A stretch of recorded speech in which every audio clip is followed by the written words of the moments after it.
Item number SCP-2545. Object Class Safe. Special Containment Procedures. SCP-2545 is to be stored in a low-priority safe class containment cell at Site Blank. Upkeep is to be assigned to Level 2 Researcher.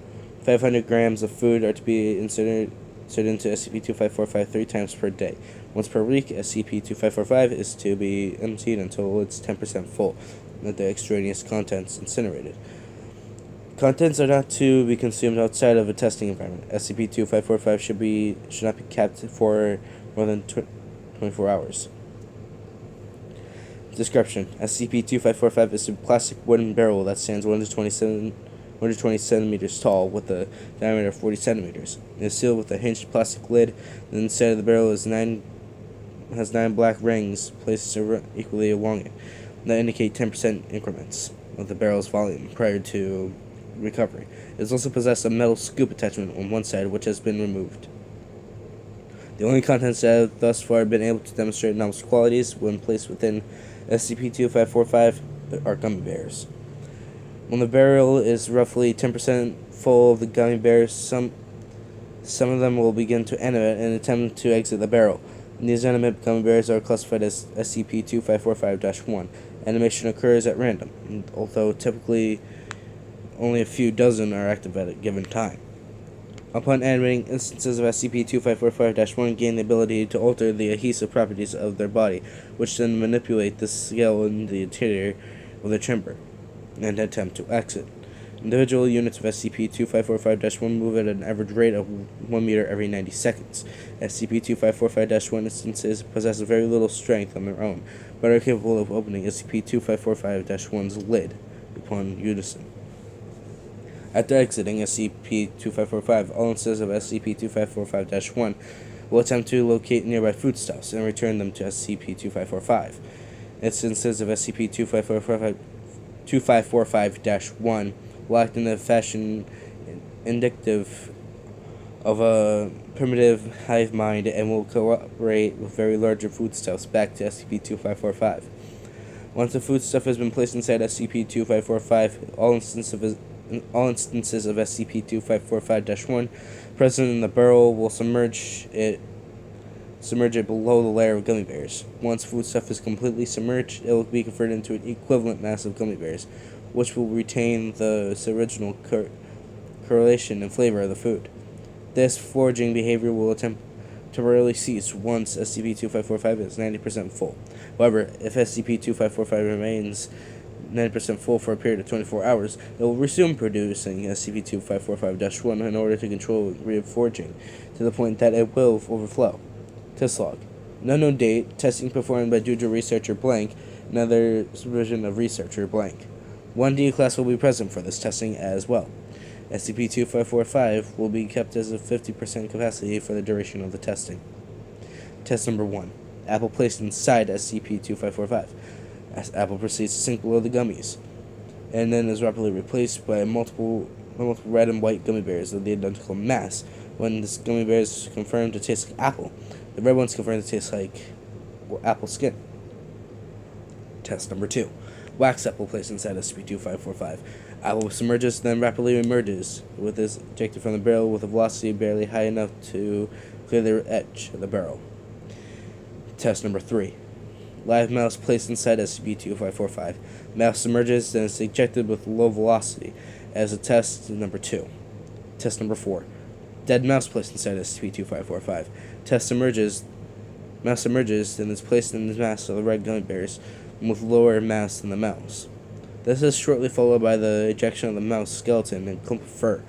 Red gummy bears disposed without taste testing. Number 5. Cucumber submerged halfway under the gummy bears, with the non-submerged portion being held onto by D67583. Instances of SCP-2545 began scaling the cucumber and attempting to wrench it from D67583's grip. They are unsuccessful.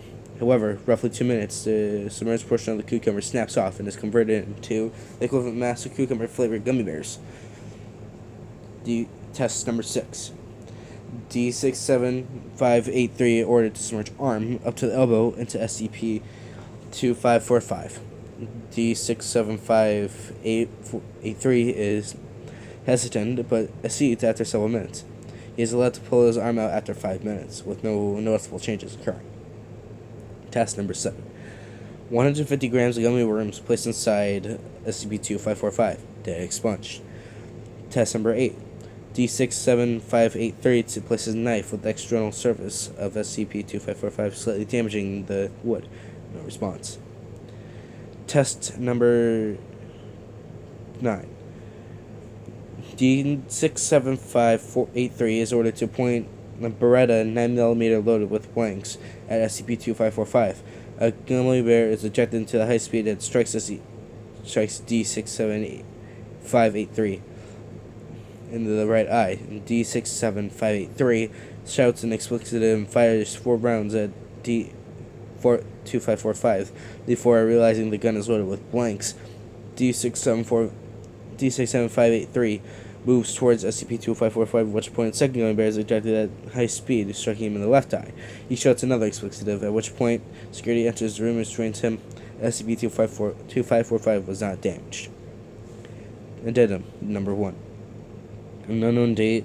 First came to Foundation attention on another unknown date when the reports of animate gummy bears surfaced at an unknown place in an unknown city.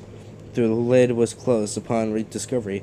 Several instances of SCP-2545-1 had branched confines of 2545 were searching for foodstuffs to convert.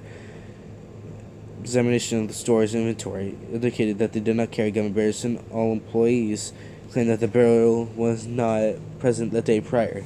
The artifact was recovered in Class A. Amnesiacs were administered without any witnesses. Addendum number 2. Another unknown date containment breach in low-value item storage at Site Blank. Both storage door and door to a locker containing SCP-2545 were found ajar, with an unlocked position in the door, with Joseph forced into the keyholes, effectively holding the tumblers with the unlocked position. The door on Site Blank Quadrant number 3 staff was found in a similar state, with the full food having disappeared, including the food in the vending machine. The SCP-2545 was found in its locker, roughly 85% capacity.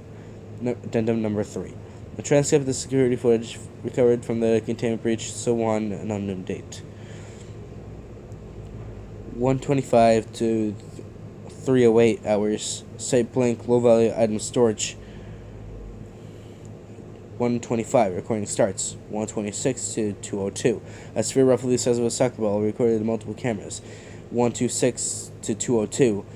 The sphere rolling through quadrant number 1, arriving at quadrant number 3 of low-value storage. 2:03. A small pack assuming mass of SCP-2545 detaches from the sphere and begins climbing storage door.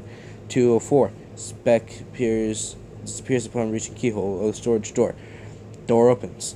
2:05. The mass rolls storage arrives at 2545's locker, at which point the locker is unlocked in the same manner as the storage door. 2:06. The sphere breaks up, and the mass of SCP-2545-1 enters the locker. 2:07. 2545-2545 is pushed out of the locker by the mass, which proceeds to roll out of the storage room. 2:08 to 2:19. Multiple cameras picked up SCP-2545 being rolled throughout quadrant number 3 until it arrives at quadrant number 3. The staff break room. 2:20. Break room door is unlocked in the same manner as the 2 previous doors. SCP-2545 is rolled inside. 2021 to 2:53 instances of SCP-2545-1 managed to return SCP-2545 to an upright position in the center of the break room. The next 32 minutes consisted of what is estimated to be 200 instances of SCP-2545 locating the foodstuffs in the cupboards, refrigerator, and the vending machine. The dropping all of the items inside SCP-2545. 254 to 307. SCP-2545 was rolled back to the facility and replaced in its locker much the same way as it escaped, albeit slightly slower. 308. Recording ends.